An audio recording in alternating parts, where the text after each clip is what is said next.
My name is Ben, and I'm an addict. I developed an addiction to classical piano as a teenager, and my gateway drug was Chopin. Specifically, it was a rather high dose of Chopin's Ballade No. 1 in G minor that got me hooked, probably for life. My first dealer was pianist Arthur Rubinstein. I had a box with his seemingly endless supply of Chopin in it, and it was his G minor ballade that sent me on an ecstatic journey to places I'd never visited before. And the most euphoric moment of the whole trip, the one that's kept me coming back to this piece again and again ever since, sounded like this.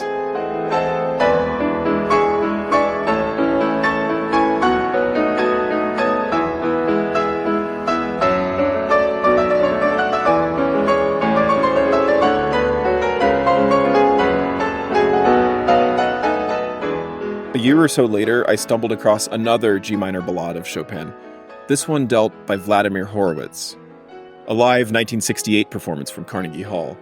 And this time, when that moment of euphoria came around, it hit even harder than Rubinstein's.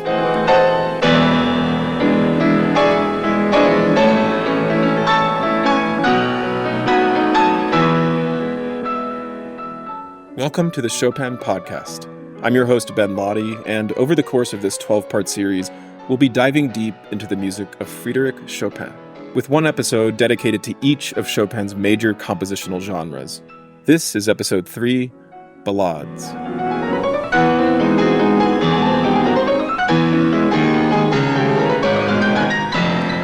In this episode, pianist Garrick Ohlsson explores the most tender, heroic, and even sadistic passages from Chopin's 4 ballades at the keyboard. Gold medalist of the 2020 US National Chopin Competition, Avery Galliano, reacts to her own performances of the first and third ballades from both Miami and Warsaw. Chopin biographer Alan Walker returns to the show to tell us the story behind Chopin's 4th ballade. And finally, music critic Jed Disler recommends some very special recordings of Chopin's ballades from the past century.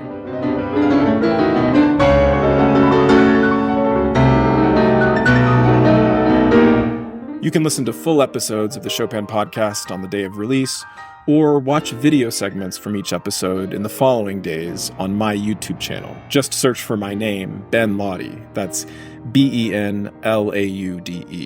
This podcast is produced in partnership with the Chopin Foundation of the United States, with whom I'm proud to share a mission to make Chopin's music accessible to anyone and everyone around the world. To find out more, visit chopin.org. The honorary chairman of the US Chopin Foundation is none other than Garrick Ohlsson, who will be with us every step of the way during this podcast series. To this day, Garrick is the only pianist from the United States to ever win the first prize at the International Chopin Competition. And in October 2025, he will become the first non-Pole to ever chair the jury in Warsaw. Garrick is just one of a handful of pianists in history to have ever recorded Chopin's complete works, published on the Hyperion label. Many of the recordings heard during this series are taken from that set, and digital downloads of the complete cycle are available for purchase on the Hyperion website. Like me, Garrick was transported by Chopin's first ballade at a young age, and also like me, it was a performance by Arthur Rubinstein that did it for him. The difference is, he got to see it live. I grew up in White Plains, New York, which is barely an hour outside of Manhattan. So when I was a young kid, when my teacher and parents began bringing me to recitals at Town Hall and then at Carnegie Hall, I heard a number of pianists. And when I was 8, I really enjoyed all those piano recitals, but I thought they lasted too long and the slow movements were too long. Anyway, by the time I was 9, it was clear that I was making progress, and my teacher, Tom Lishman, got a box at Carnegie Hall, first-year box, to hear a recital by Rubinstein, who I now knew was one of the most famous pianists in the world. I noticed that Carnegie Hall was not only full, but there were people sitting on stage, and it was a buzz, of course, you know. It was like, oh, what's going on? And when you're 9, this is very exciting. I never saw people sitting on stage. What does that mean? It means that he's so popular that they sell extra tickets on stage. And it was an all Chopin recital, and I had never heard one of the world's greatest pianists before, and he came out and he just looked important, and he began with the F-sharp minor Polonaise, opus 44, but the last thing on the program was the G minor ballade. And I went ape over that, to use an old-fashioned expression. I hadn't heard the piece. I remember thinking that when that started, I thought that was the most beautiful thing I ever heard.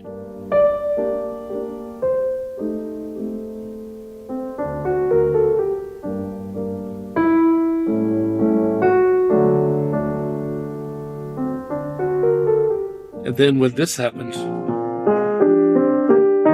I thought that was even more beautiful. I was just gaga about the whole thing.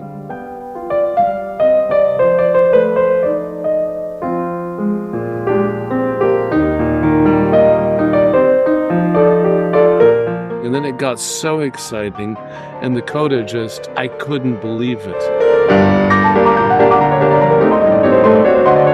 I mean, it was just so thrilling, and the reaction of the audience was appropriately filled, and after which he played 8 encores, and nobody went anywhere. So times were a little different. Anyway, yeah, I would say the G minor ballade is my idea of what a great pianist in a great hall with a great audience can really achieve. Well, let's stay right with that piece because I thought we could begin with a rather pivotal section. It happens twice. It's a kind of impassioned and dissonant ostinato that's kind of gasping for air. And it occurs right before that moment I was talking about, which was so spectacular, this restatement of the second theme. Could you just maybe play that sort of ostinato figure, that dotted note figure for us? Tell us what happens. Just sort of give us a sense of like, where are we in the piece? What does this even mean? Well, before that, we have the first reappearance of the opening theme.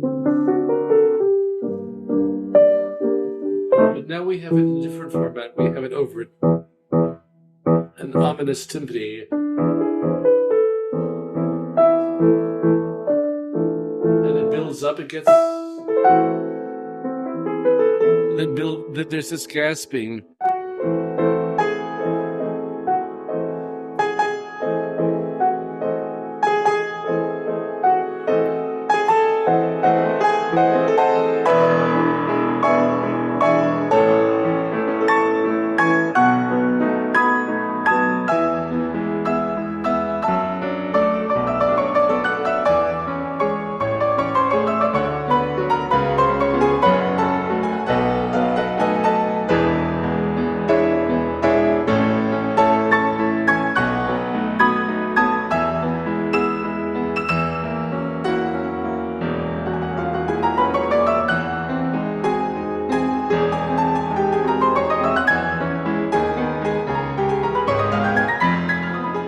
Beautiful, gorgeous thing that you mentioned that thrilled you so much, and it should.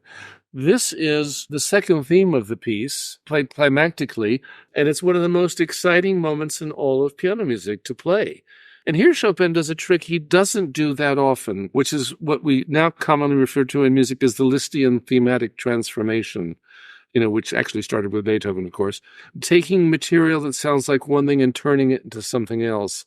The most famous is in the Great Liszt Sonata, where you have the theme that sounds diabolical and hammery. And 5 minutes later, you're going to be hearing that as the lyrical love theme, Marguerite, whatever you will, in Faust.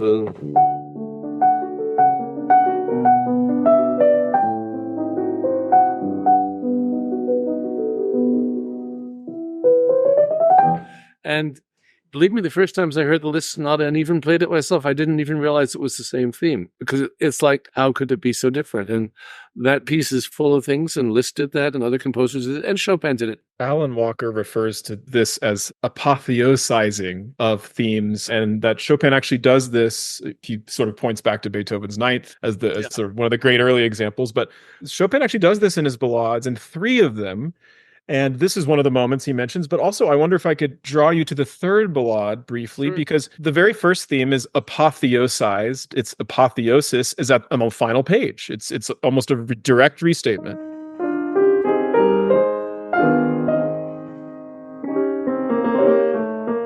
Becomes...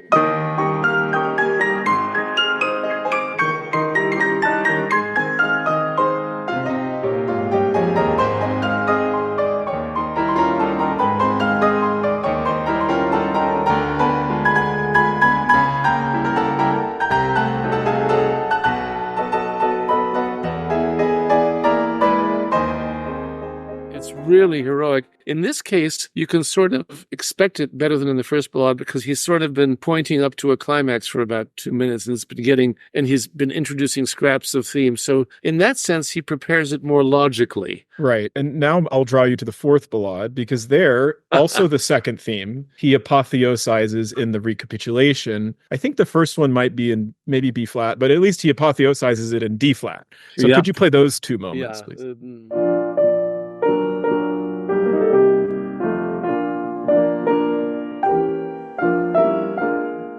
And someone becomes...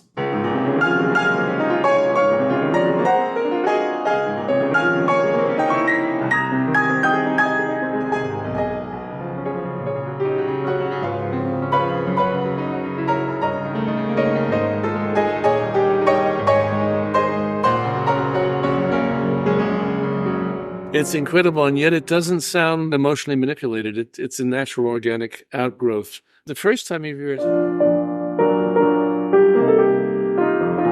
it, before you get the apotheosized, what you get a variation.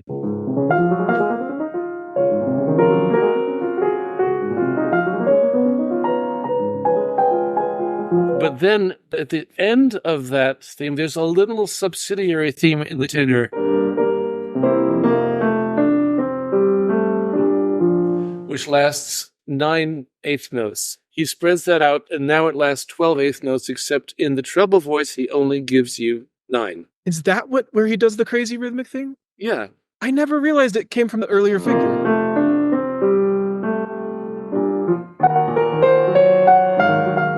Oh my God. You see? I didn't even think about this because it's such a throwaway moment in the first theme, and then it becomes this incredible, like, rhythmic, metrical innovation in the second. Well, you see, I just proved you don't even realize it's the same music. I don't even know what's going on. He's got probably the most complicated rhythmic passage in standard piano music written before 20th century. I mean, even Brahms didn't surpass this one in terms of polyrhythms. It's 1, 2, 3, 4, 5, 6. 1, 2, 3, 4, 5, 6. 1, 2, 4. But also it can be interpreted as 1, 2, 3, 4, 1, 2, 3. And he has 3 16th notes. And then yet over that he imposes a 4.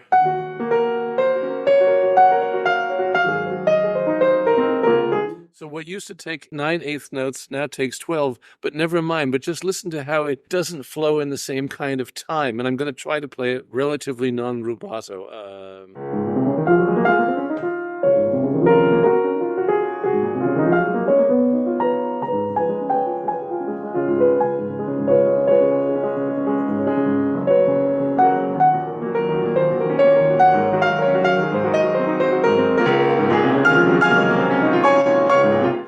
Yeah, that's pretty good stuff.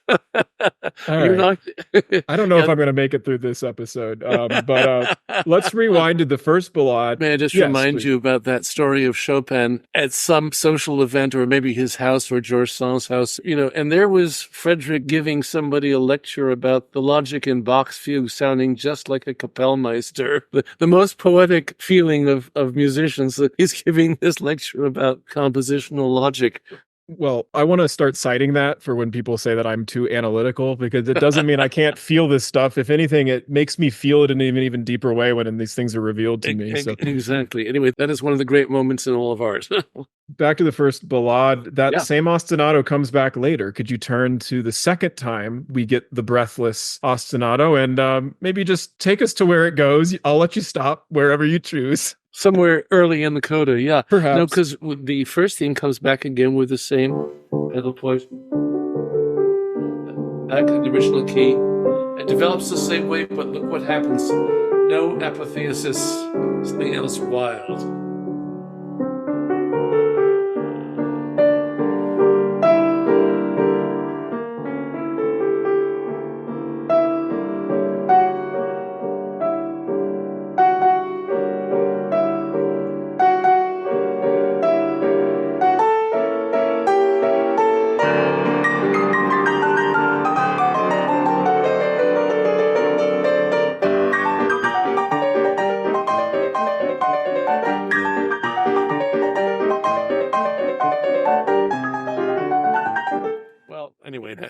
That's the specialty of the ballades. 1, 2, and 4 have really wild codas, and 3 ain't no piece of cake. It's different, but it's quite difficult too. So yeah, I mean, here, this is his wildest stuff. And what's also great is the way that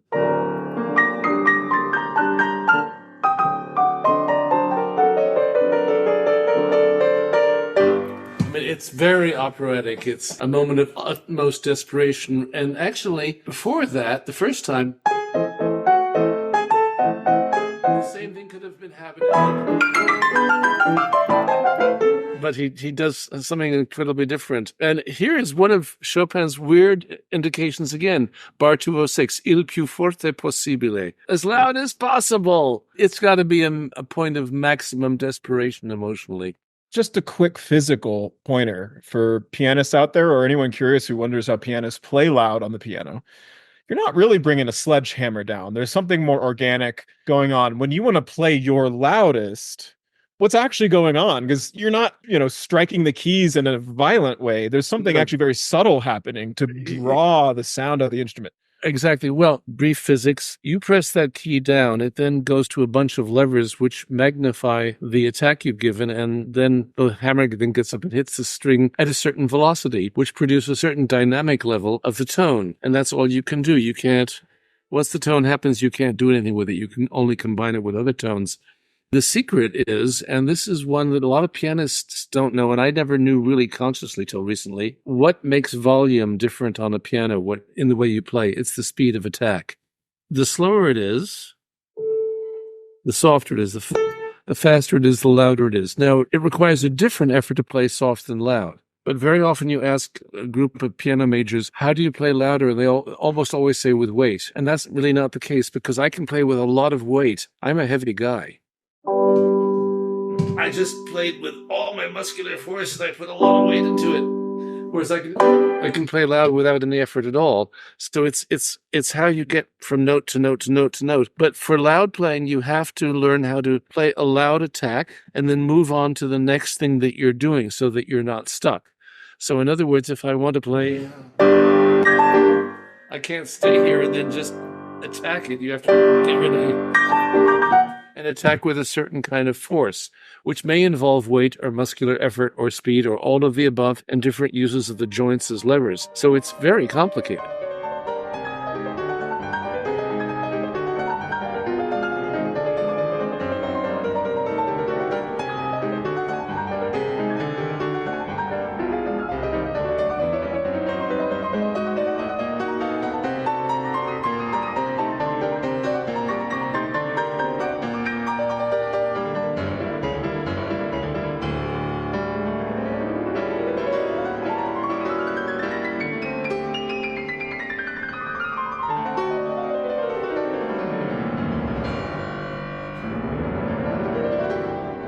You once referred to Chopin as a sadist for writing this. I want to just refer listeners and viewers to a video I produced with Garrick for Tone Base about this piece. There's a video on YouTube that has over 500,000 views in which Garrick is seen in the thumbnail making every kind of crazy face. You break down the whole coda in detail, which is why I want to move to the second Ballades coda.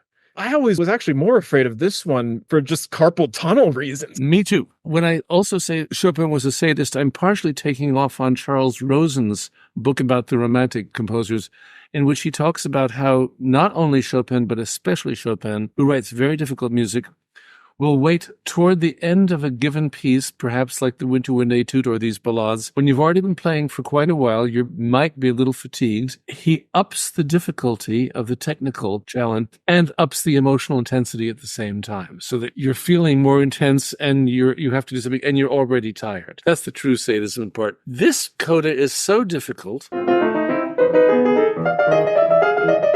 We have to do a lot of repeated notes. So I'll start just for fun in bar 177. One of the most important things we have to know about as a pianist with a modern piano is that when you repeat a note,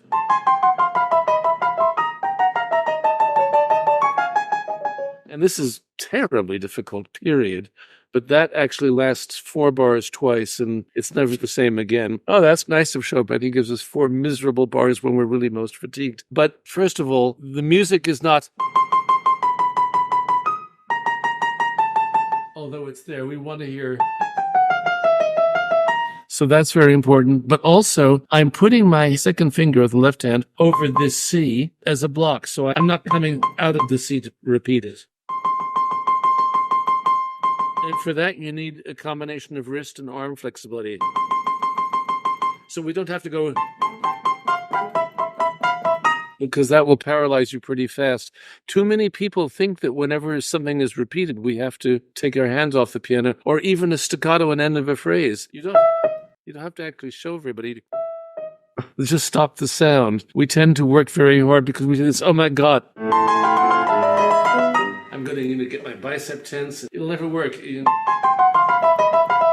And it also, by the way, piano colleagues, even though you'll be desperate at this point and want to be impressive and impress the jury, this doesn't have to be super loud. Will be really quite enough sound. I don't know what level of sound that is, but it's not quite as massive as the which happens earlier. It's not as loud as later in the coda, bar 189, when we do get two fortes. Fortissimo. Right. Yeah. Technically much easier. Yeah, I have to say. When you get there, finally, it's like, oh, this fits the hand. Okay. Yeah, this fits the hand beautifully. So it's all this repeated stuff.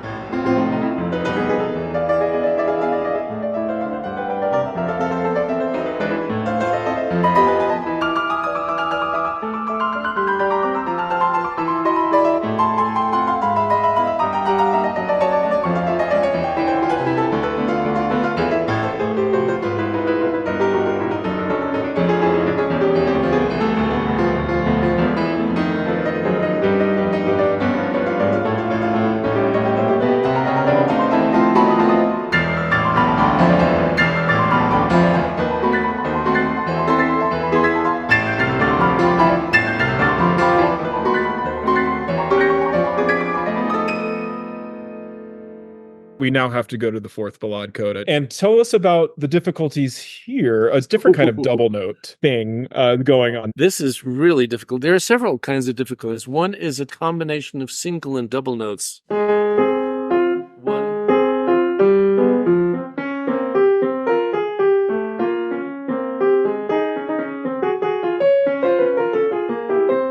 Musically challenging. That's much stranger than the other two codas. Yeah, absolutely. This is... That's one harmony. This has got harmony with appoggiatures.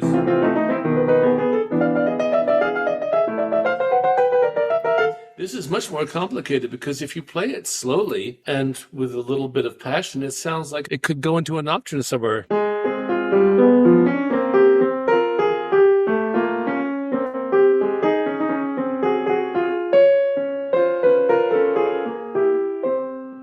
It's been pointed out that's the screw up intense sonata.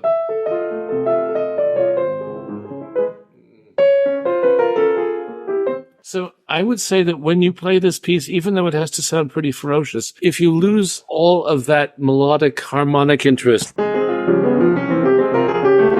it's just it doesn't mean anything. So it's got to have some musical qualities in it. But then 4 bars later, he gets into more blatant virtuosity of thirds. And so on. Then it gets a little bit easier to play. Then he does something absolutely horrible, for which you have to figure out some brilliant fingering. But editions are full of good suggestions for that. It's hard enough. What a gnarly passage. The octaves that come in are from earlier in the piece. Da da da da. Da da da da da da da da da da da da. Bar 68.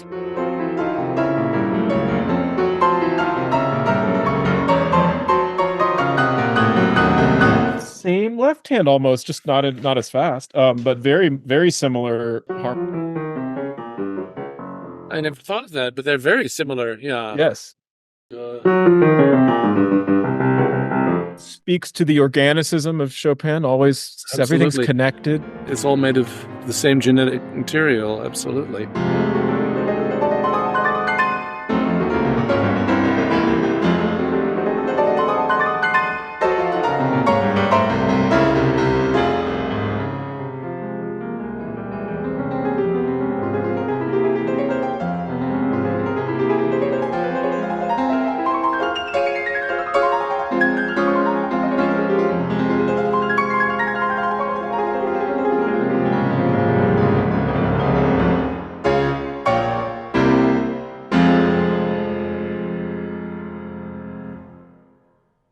Speaking of organicism, we're in Codas. Let's talk about intros. The first and fourth ballades have intros. Stay in the fourth ballade for now, because he actually brings the introduction back in the most beautiful way. But I wonder if you could start with just sharing with us this introduction. I mean, we're not in F minor at the beginning, are we? No, not at all. Here he's preluding, if you will, and he's staying all around C. And there, he's heading to F major.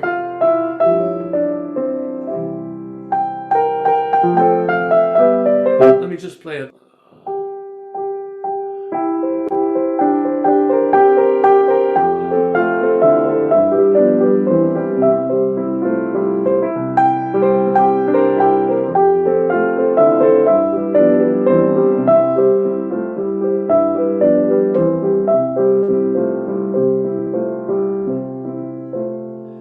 So we've settled very nicely on C, then with two dissonances.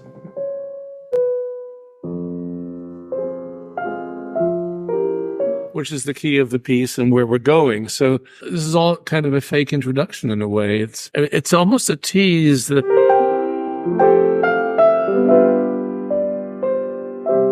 And isn't it interesting that when he plagal cadence.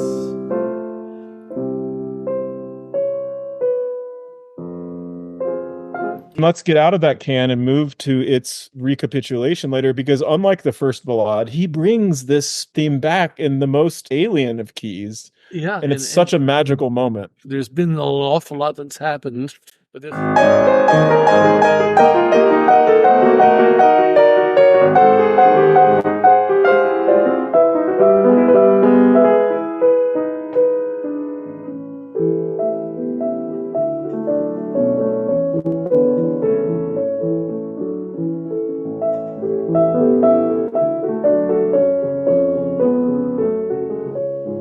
and varies it.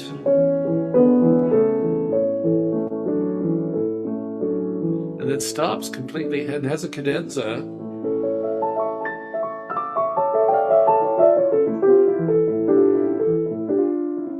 And then in contrapuntal form, he wanders, he's got back to the theme. But with it as a canon and very, where are we going?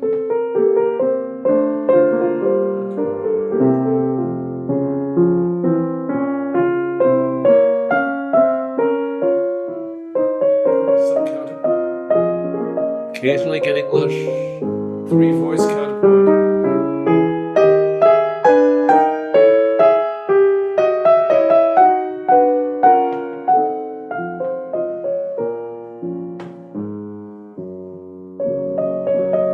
Then he decides we can get back to the opening. It's an astounding return of the theme, but it's astounding. Speaking of dream states, which we were in the nocturnes, that's a dream state.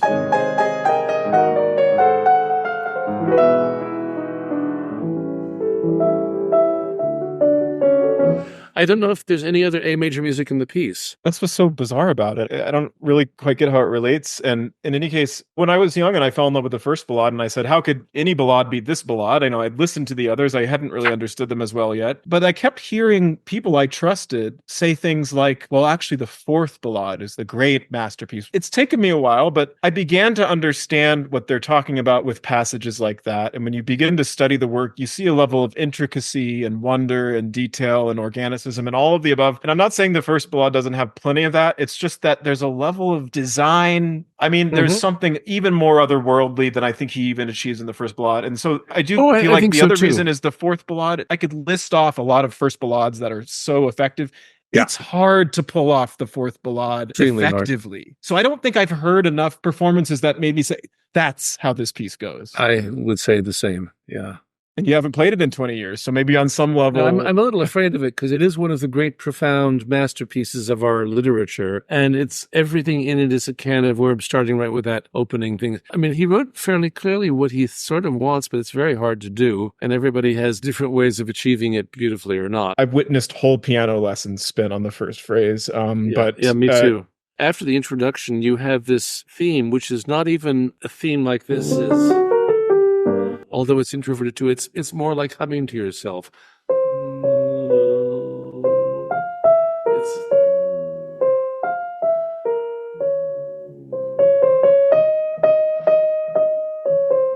It's not a singer at a recital singing. It's almost humming to yourself. It gets more intense, and it has several waves when it changes its direction. After we've heard the theme twice, he then adds a lot of counterpoint in a very Brahmsian passage.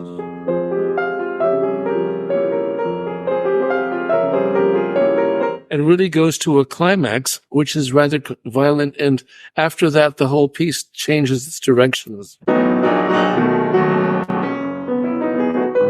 And he winds up in the second subject, and then he, rather like in the first ballade, he swims around and has various ideas. He comes back with that magical A and brings his theme back, but then has this 5-page long almost climax, which he interrupts in the most violent way. Yeah, those chords are really amazing. And there's a passage in Hummel which is like that, you said. I just discovered it from, opening too many books about Chopin, but it just shows that sometimes we think Chopin was radically new and innovative, and yet he was, of course, but that doesn't mean that he didn't have precedents that he used as models. Here, I don't know what the tempo is. I think it's not slow. You see there's an echo of Hummel's practice in the closing pages of his Fantasy Opus 18.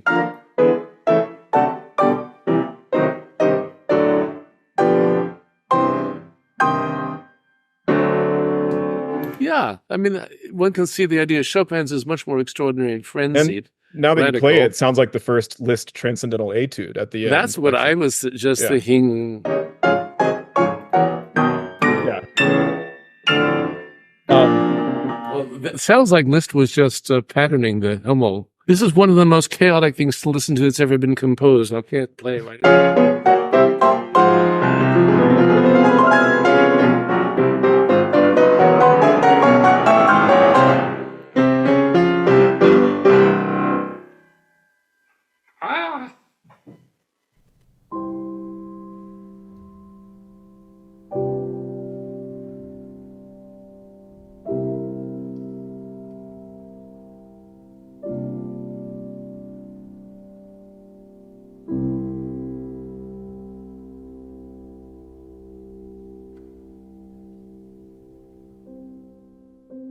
So let's actually talk briefly about the second ballade. I'd say the first, second, and fourth ballades are really about contrast. The third is, if anything, more about continuity. More on that in a moment. The most contrasting of all the ballades is the second. We have a kind of Siciliano pastoral thing, and then we have a violent etude. They couldn't be more different. And this is, of course, dedicated to Robert Schumann, the great bipolar composer of history in terms of Eusebius and Florestan. So I wonder if you could just share with us these two contrasting themes. Sure. I'll just play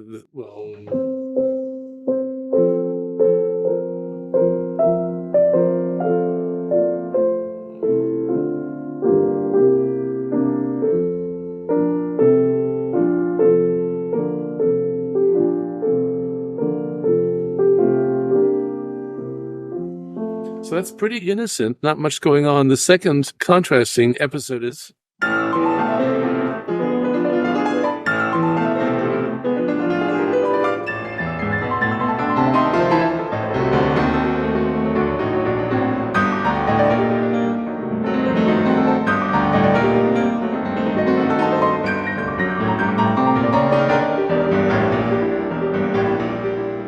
We do have one document in which Saint-Saëns was talking to Pauline Viardot, the great French singer, composer of the 19th century, who actually heard Chopin play this piece for her, this Andantino at the beginning. And apparently he played the Andantino without any nuance at all, except for bars 18 through 21, which he strongly brought out. And I wonder if you could go to those bars. You almost got there when you were playing through it. So it was basically no expression until then. I don't know. Anyway, here we go.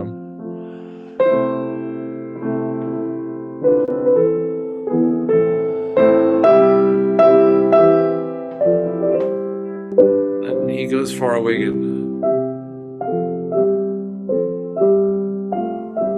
It makes sense, actually, that it's an interesting thought that just there and only there does he sort of come into the foreground and give us some human expression. And toward the end of the theme, there's one more, there's a bit more human nuance in it, but not much. I don't know. Of course, there's a great deal The next time this Ohlsson comes back, he actually falls asleep. Then he gets much more interesting and expressive and has some outbursts which are almost like the outburst. Well, there are two outbursts.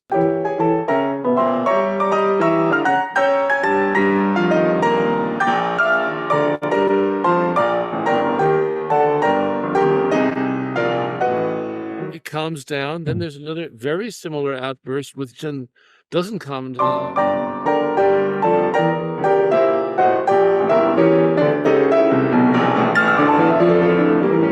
So I don't know what it's all about, but It's so cool. Who cares what it's about? I just like listening to it, and yeah, it's fabulous. Yeah, and I'm thinking now, I mean, just compared with the third ballade sounds like one long breath. Speak to its transformative qualities that don't rely on first theme, second theme, completely different in competition with each other.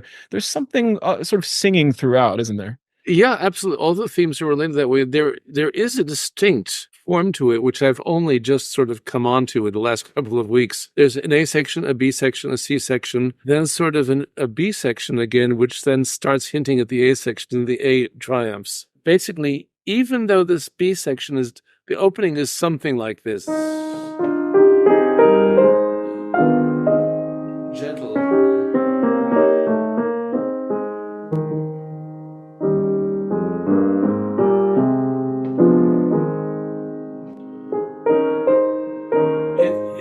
It has a gentle rock to it. 1, 2. And the second theme, although very different music, has.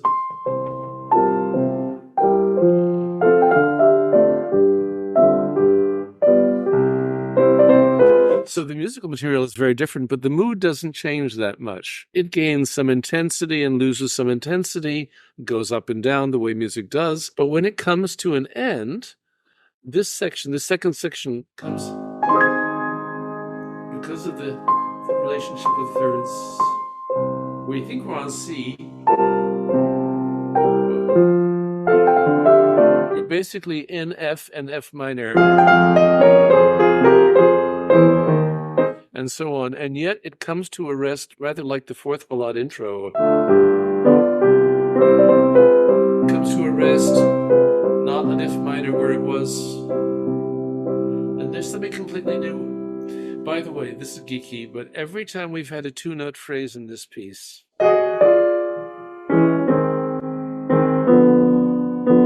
it's gone down. Without exception, I think. I'm going to dare say that. I may be wrong. Somebody can complain.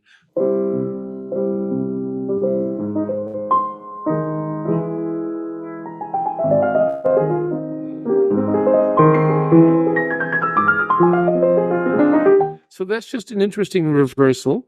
Then it goes into some sort of Chopin waltz type stuff.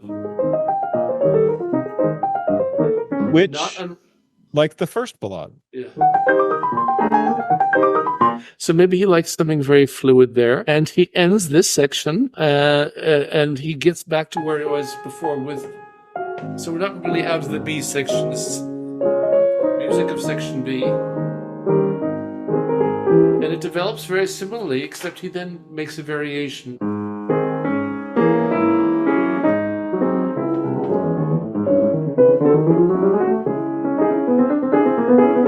And that's.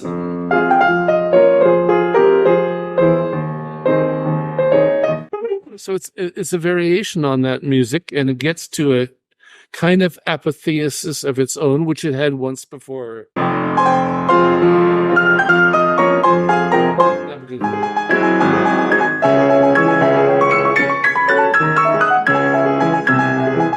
And so on. And then he keeps playing with that second theme. But now suddenly,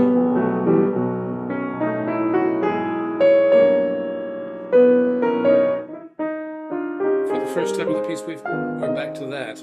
Except, but he doesn't stay there. He modulates. And this theme keeps moving in.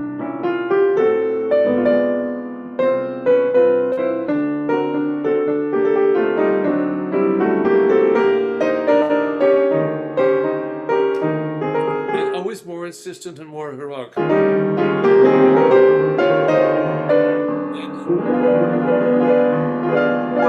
bars of diminished crescendo, then.